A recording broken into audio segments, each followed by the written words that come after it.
प्रभु यीशु मसीह के नाम में आप सभी का बहुत बहुत स्वागत। दोस्तों, आपके ठीक स्क्रीन के ऊपर जो शब्द लिखा है और इसी थंबनेल के साथ या पोस्टर के साथ आपके बीच मेरा वीडियो पहुंचा होगा। मसीह मंथन बैठक के जितने भी हमारे मेंबर्स हैं, एक दूसरा खरी शिक्षा के जितने भी फॉलोवर्स हैं तीनों प्लेटफॉर्म पर, और तीसरा मसीह जनता। जी हां दोस्तों, पोस्टर पर लिखा है ईसाई मत बनो, गवाह बनो।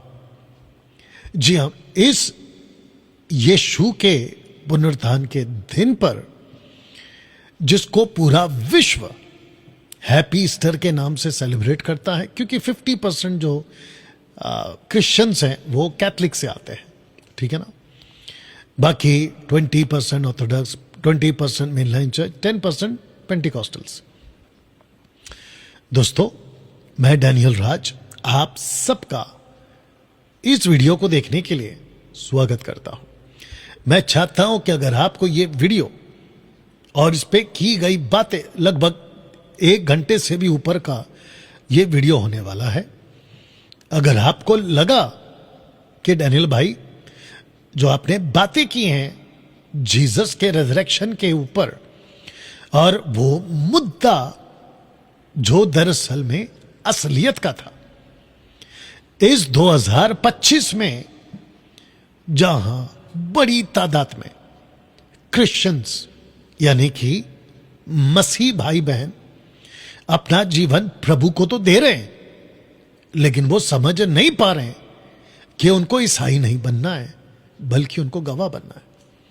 साथ ही साथ दोस्तों, मेरे इस पूरे वीडियो में आपको एक बात या एक शब्द आपको बार बार सुनने मिलेगा, और दूसरे शब्दों में उस एक बात पर मेरा ज्यादा जोर भी होगा, और वो जोर होगा कि आप पवित्र आत्मा पाकर, जो कि ठीक जी उठते ही यीशु ने अपने चेलों को पहला स्पर्श या पहला स्पष्ट या पहला विजिट या भेंट जब उनको दी, तो उनको यही कहा फूंकते हुए, और कहा पवित्र आत्मा लो। उसके पीछे का मकसद पे मेरा जोर होगा आज। तो मैं चाहता हूं कि वीडियो को आप आखिर तक देखेंगे। जी, कम से कम 1 घंटे से भी ज्यादा का ये वक्त का वीडियो होने वाला है। मैं समझता हूं ये वीडियो विश्व भर में जहां तहां हिंदी भाषा समझी जाती है, उन सब के लिए यह बहुत ज्यादा लाभदायक होने वाला है। दोस्तों, बहुत जल्द एक टॉपिक के ऊपर मैं बात करने वाला हूं, जो कि अभी बात करते करते, यानी कि ये स्लाइड्स को बनाते बनाते मेरे पास में आया है कि मूर्ति पूजा से भी ज्यादा खतरनाक गलत शिक्षाएं हैं, व्यभिचार से भी ज्यादा खतरनाक पाप गलत शिक्षा में पढ़ना है, नशा, सिगरेट का, दारू का, ड्रग्स का, विश्व के जितने भी नशे हैं ना, उन सब से ज्यादा खतरनाक गलत शिक्षा है, यानी कि कल्ट टीचिंग्स, और जिसको लेकर यीशु जी, पतरस जी, पौलुस जी बार बार चेतावनी देते आ रहे हैं। सतर्क रहो, सावधान रहो, होशियार रहो, फाड़ खाने वाले भेड़ियों से बच के रहो, जो खाल ओढ़े वुल्फ, भेड़ का खाल ओढ़कर वुल्फ आपके बीच में आते हैं।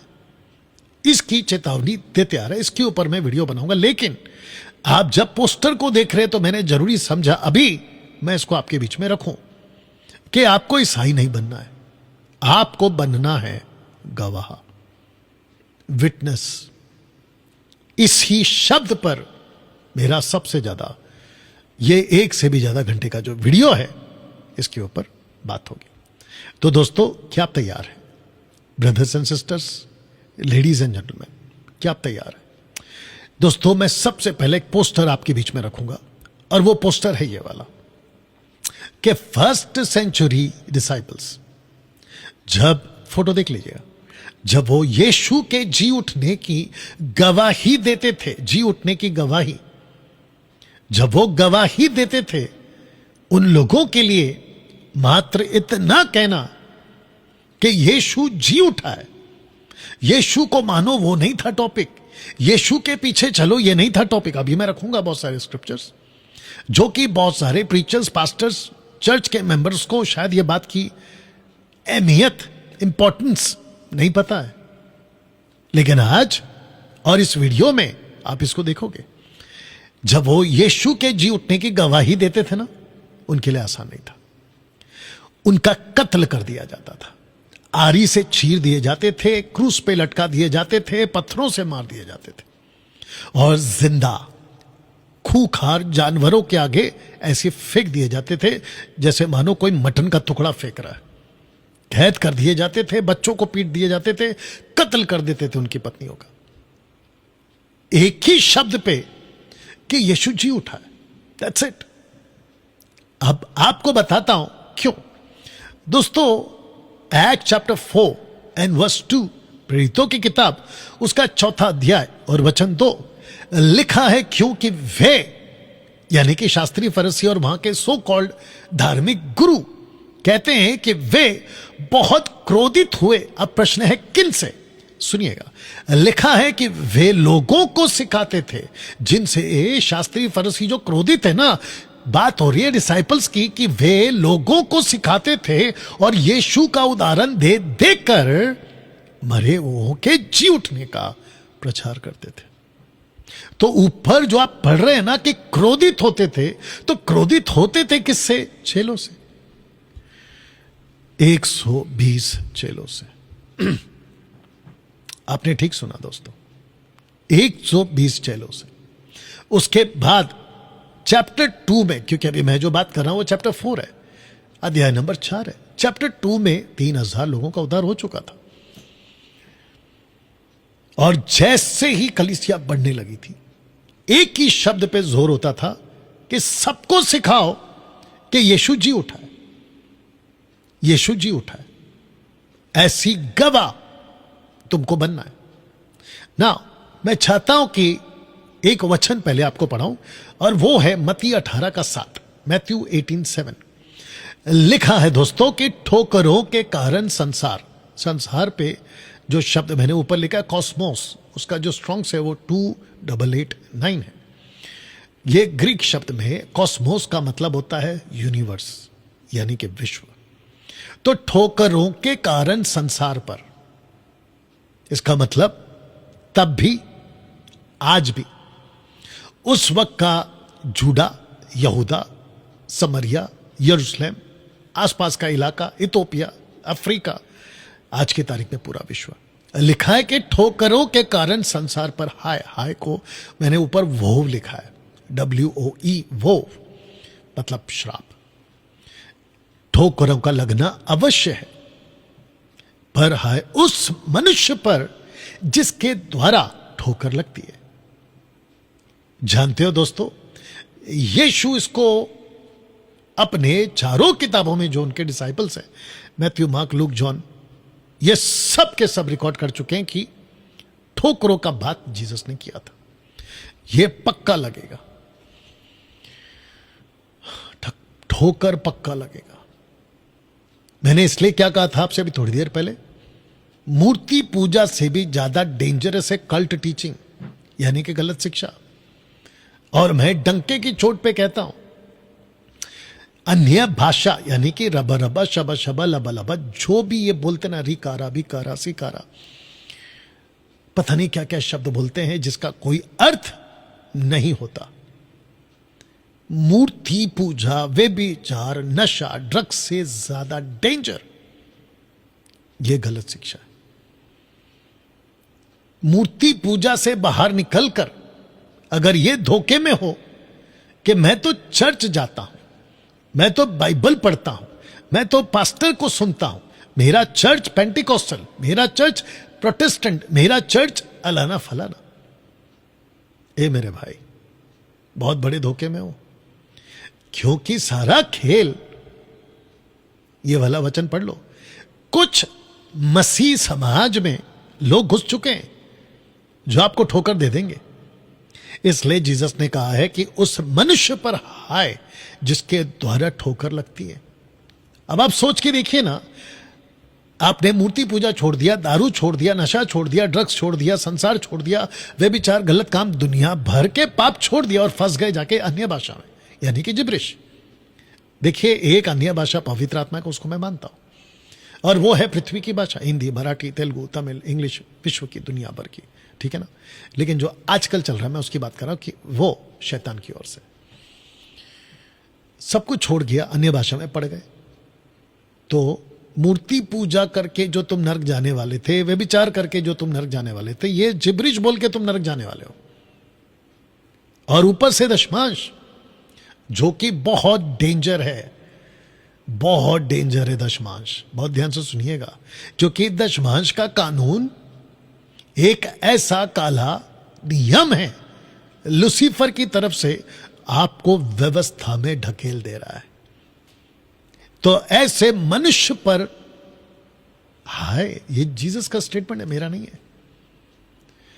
ओके, कुछ लोग कहते हैं कि डैनियल भाई, आपका प्रचार हमेशा ऐसा क्यों होता है, वार्निंग वाला, चेतावनी वाला, या फिर कुछ लोगों की आलोचना वाला। ये जो कुछ लोग हैं ना, वो वुल्फ लोग हैं, वो तो मेरा बनता है ना बोलना। हाँ, एनीवे, मिल्क ड्रिंकिंग क्रिश्चियंस, दूध पीने वाले मसीह समाज नहीं समझ पाएगा उसको, वो बात अलग है।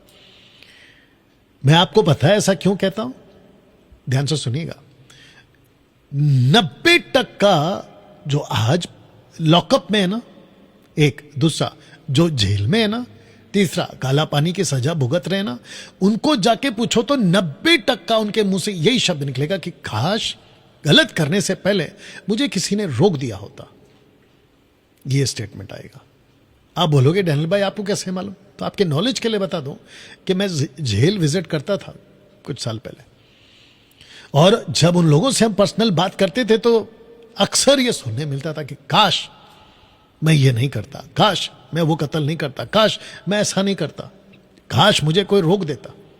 यही वजह है। आपको पता है इस पृथ्वी पर, मैं यहां थोड़ा रुक गया हूं, आपको पता है इस पृथ्वी, बेटा इसको लगा दे, इसको लगा दे। आपको पता है इस पृथ्वी पर हम ज्यादा दिन जीने के लिए नहीं जिंदा रहेंगे, या फिर नहीं पैदा हुए। हमको एक छोटा लाइफ मिला है। पौलुस कहता है, माफ करना, पतरस कहता है, इस यूनिवर्स में, इस प्लैनेट पे, कॉस्मोस में हम परदेसी हैं। We are strangers in this world, aliens कुछ ट्रांसलेशन में शब्द है, बताइए। तो ये जो छोटा सा लाइफ है, इसको बेहतर जियो ना, सही शिक्षा के साथ जियो ना। तो दोस्तों, ये जो स्क्रिप्चर है, ये आप लोग सोच रहे होंगे कि डैनियल भाई, ईस्टर संडे का मैसेज यानी कि रिजरेक्शन डे जीसस का, उसके ऊपर आप ये वचन क्यों रख रहे हैं? तो मैं आपको बताता हूं कि क्या हुआ था उस दिन संडे को 31 AD में। जी, पोस्टर देख लीजिए क्या हुआ था, ठीक है ना। उस दिन दो तरह का संदेश गया था इस कब्र से, दो तरह का संदेश गया था इस कब्र से, एक सच का और दूसरा झूठ का। जो सच का संदेश था ना, बहुत ध्यान से सुनिएगा, वो ये था यीशु जी उठा है। और जो झूठ का संदेश यहां से गया वो ये था, बहुत ध्यान से सुनिएगा, कि यीशु नहीं जी उठा है। जानते हो लोगों ने क्या कहा, शास्त्री फरीसी महायाजकों ने? जाकर पूरी पब्लिक को कहो, अभी मैं रखूंगा वचन, जाकर पूरी पब्लिक को कहो कि उनके चेलों ने यीशु के पार्थिव शरीर को चुरा लिया, और जाकर लोगों को कह रहे हैं कि वो जी उठा है। इस वजह से मैंने ये शब्द रखा है। वापस पीछे जा रहा हूं कि दो तरह का संदेश गया था इस कब्र से, एक सच का और एक झूठ का। दोस्तों, जो चित्र आप ऊपर देख रहे हैं उसका आपके लिए वचन रख रहा हूं। बहुत इत्मीनान से बैठकर सुनिएगा बात को, ठीक है ना। नेपाल, पाकिस्तान, भारत, इटली, इजराइल,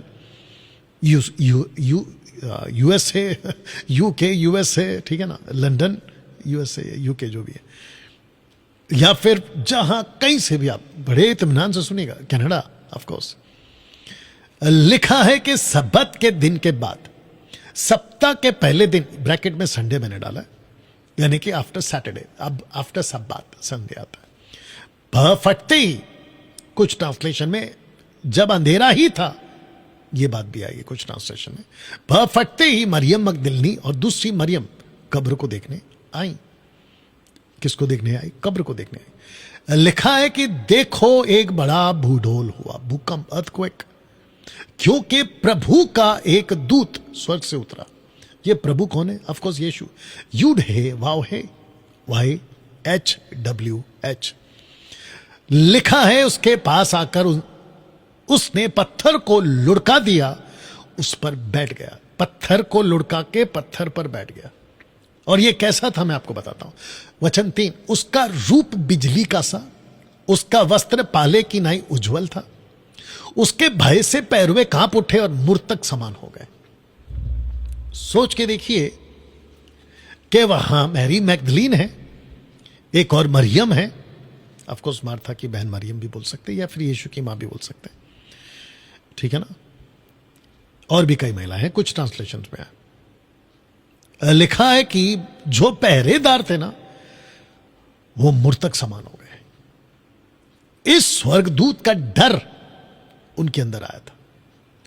अब आप सोच के देखिए कि स्वर्गदूतों को देखने के बाद आदमी की हालत वैसी हो जाती है खराब, लेकिन इन लोगों की हिम्मत देखिए कि स्वर्गदूत को देखने के बाद में पैसे जब हाथ में, आगे भी रखूंगा, पैसे जब हाथ में आ गए, रुपए जब हाथ में आ गए, तो उसकी ताकत इस दर्शन से ज्यादा उनको लगी। इसलिए जीसस ने कहा कि तुम दो स्वामी की सेवा नहीं कर सकते। उसका मतलब है कि परमेश्वर भी स्वामी है और पैसा भी स्वामी है। परमेश्वर भी मास्टर है, पैसा भी मास्टर है, इसलिए बी केयरफुल ना। दोस्तों क्या हुआ? वचन 5 में लिखा है, स्वर्गदूत ने स्त्रियों से कहा, इसका मतलब प्लूरल फॉर्म में, स्त्रियों बहुवचन है, कि तुम मत डरो, मैं जानता हूं कि तुम यीशु को जो क्रूस पर चढ़ाया गया था ढूंढती हो। या स्वर्गदूत को पता चला, क्योंकि प्रभु ने कहा है उसको। वचन 6, वह यानी यीशु यहां नहीं है, परंतु अपने वचन के अनुसार जी उठा है। आओ यह स्थान देखो जहां प्रभु पड़ा था, इसका मतलब है जहां उनको रखा गया था। तो मरियम, दूसरी मरियम और वो स्वर्गदूत तीनों अंदर गए और वो जगह दिखाई जहां प्रभु पड़ा था। वचन 7, शीघ्र जाकर उसके चेलों से कहो, किसके चेलों से? यीशु के चेलों से कहो, वह मृतकों में से जी उठा है, और देखो वह तुमसे पहले गलील को जाता है, वहां उसका दर्शन पाओगे। देखो मैंने तुमसे कह दिया। एक हिसाब से आप इसको बोल सकते कि एंजल को अपने स्टेटमेंट पर इतना कंफर्म होना था कि देखो मैंने कह दिया। इसका मतलब यह है कि एंजल ने पहली बार मूर्तोत्थान का प्रचार स्वर्गदूत ने पहली बार किया, और वो इतना सटीक था कि देखो मैंने तुमसे कह दिया। जमीन आसमान को गवाह करके मैंने तुमसे कह दिया। अब मेरे ऊपर किसी प्रकार का कोई न्याय नहीं होगा, क्योंकि मैंने कह दिया। माय गुडनेस, क्या पावरफुल स्टेटमेंट है, देख लीजिए। अच्छा, वचन 8 क्या कहता है? लिखा है कि वे यानी कि दोनों स्त्रियां भय और बड़े आनंद के साथ कब्र से शीघ्र लौटकर चेलों के को समाचार देने के लिए दौड़ गई। अब आप बताइए कि ऐसा संदेश सुनने के बाद में कौन धीरे धीरे चलेगा? कौन धीरे धीरे चलेगा? इसीलिए मसीह समाज में जोशीला होना बहुत जरूरी है, मजबूत होना बहुत जरूरी है। वचन 9, देखो यीशु ने मिला और कहा सलाम। खैरे, खैरे जो ग्रीक शब्द है खैरे, इसका मतलब है ग्रीटिंग्स, अभिनंदन, सलाम। उन्होंने पास आकर उसके पांव पकड़कर उसको दंडवत किया। किसको? यीशु को। मेरा क्वेश्चन है, ये मैरी मैगदलीन कौन थी? ये वही मैरी मैगदलीन है जिसने यीशु के पांव पकड़े थे। अगर आपको याद होगा, और अपने बालों से और महंगे इत्र से ये वही चीज कर रही है, और ये पहचान गई कि यीशु है। ठीक है ना। पहले मिलता है कौन? स्वर्गदूत। स्वर्गदूत क्या कहता है? वो जी उठा। यीशु उस बात को और पुख्ता करता है, क्योंकि ऊपर तो लिखा है कि वो आनंद से जा रही थी, लेकिन यीशु का उनको मिलना, इसको कहते हैं कि बात अगर कोई पक्की करनी हो तो 2 या 3 गवाह चाहिए। यीशु भी आकर उनको विटनेस कर देते हैं कि देखो मैं जी उठा हूं, मैं वही हूं। मरियम ने पकड़ा पैर, बोला यस ये तो वही है। वाह ना दोस्तों, जीसस ने क्या कहा? वचन 10 में सुनिए। तब यीशु ने उनसे कहा, मत डरो मेरे भाइयों से, मतलब पतरस, यूहन्ना, याकूब से जाकर कहो कि गलील को चले जाए, वहां मुझे देखेंगे। गलील को चले जाए, वो मुझे वहां देखेंगे। अब मेरा क्वेश्चन ये, और मैंने फोटो भी रखा कि गलील क्यों? क्योंकि गलील वो जगह है जहां यीशु मसीह असेंशन हो गए थे, यानी कि स्वर्गरोहण हो गए थे। माउंट ऑफ ऑलिव्स यानी कि जैतून का पहाड़, वहीं से एक्ट चैप्टर 1 वर्स 7 और 8 9 पढ़ लेना, 10 11 भी पढ़ लेना ना दोस्तों। औरतें चली गई ऐसे पहरुए, कहां गए देखिएगा। तो कुछ हुआ था यहां, वे जा ही रही थी, कौन? औरतें, कि देखो पहरुओं में से कितनों ने नगर में आकर पूरा हाल महायाजकों से कह दिया। अभी यहां पे मुझे एक चीज दिखाई दे रही है कि पहरुओं में से कितनों ने, तो इसका मतलब यह हुआ कि सब के सब नहीं, कितनों ने। यह भी हो सकता है कि उनमें से कई लोगों ने विश्वास किया होगा कि यीशु को हमने सच में जी उठते हुए, खाली कब्र को देखा, बिजली का रूप लिया हुआ स्वर्गदूत को देखा, ये बाकी लोगों ने कहा होगा। लेकिन जो महायाजक के पास में गए थे, उन्होंने क्या कहा? तब उन्होंने पुरनियों के साथ इकट्ठे होकर सम्मति की और सिपाहियों को बहुत चांदी देकर कहा। कौन से सिपाही? जो गए थे ये बताने के लिए कि यीशु वहां नहीं है। उन्होंने कहा कि अगर ऐसी खबर फैल गई कि वो जी उठा है, क्योंकि जब तक वो जिंदा था वो हमारी नाक में दम कर चुका था, खरी शिक्षा खरी शिक्षा खरी शिक्षा का हमको सता चुका था यीशु, ऐसा करके उनके ख्याल आया होगा। क्योंकि यीशु की प्रीचिंग सटीक होती थी। मैथ्यू चैप्टर 7 वर्स 29 28 29 शास्त्रियों की तरह नहीं, पर अधिकार की तरह बोलता था। ठीक है ना। तो इन्होंने कहा कि अगर हमने इनको अभी नहीं रोका तो दिक्कत हो जाएगी। तो मास्टर प्लान किया, मास्टर प्लान। झूठ, और झूठ ये है कि चांदी लो, रुपए लो, और सबको कहना कि रात को जब हम सो रहे थे तो उसके चेले आकर उसे चुरा ले गए। अब बताइए, आपको पता है अगर आप सच कहोगे ना तो उतना इंपैक्ट नहीं पड़ता लोगों पे। अगर आप थोड़ा सा भी झूठ बोलोगे ना तो बड़ा इंपैक्ट पड़ता है। झूठ इतनी तेजी से फैलता है कि मैं आपको क्या बताऊं। यहां तक ठीक है ना। लिखा है वचन 15 में, सो उन्होंने रुपए लेकर जैसा सिखाए गए थे वैसा ही किया। यह बात आज तक यहूदियों में प्रचलित है। यानी कि 20 साल के बाद अगर मत्ती की किताब लिखी गई तो तब तक की बात कर रहा है, क्योंकि लेखक लिखते वक्त में ये बोल रहा है कि आज तक यहूदियों में प्रचलित है। यीशु के असेंशन के बाद 20 साल के लगभग के बाद मत्ती की किताब लिखी गई, ऐसा हिस्ट्री बताती है। ठीक है ना। ना दोस्तों, यहां पे हो क्या रहा है? एक तरफ औरतें भाग रही हैं चेलों की तरफ यीशु का संदेश लेकर कि वो जी उठा है और हमने अपनी आंखों से देखा, और दूसरी तरफ पहरुए भाग रहे हैं सड़कों पे, गलियों में, पहाड़ों पे, पता नहीं कहां कहां, और जाके सबको ये झूठ फैला रहे हैं कि उसकी डेड बॉडी चोरी की गई है। और एक गलत न्यूज तुम लोग नहीं विश्वास करना कि वो जी उठा है, वो जी उठा है, नहीं विश्वास करना। ऐसे करके एक तरफ ये, एक तरफ ना। दिक्कत की बात क्या है पता है दोस्तों? दरवाजा बंद पड़ा है चेलों का, डर के मारे। आइए पढ़ते पहला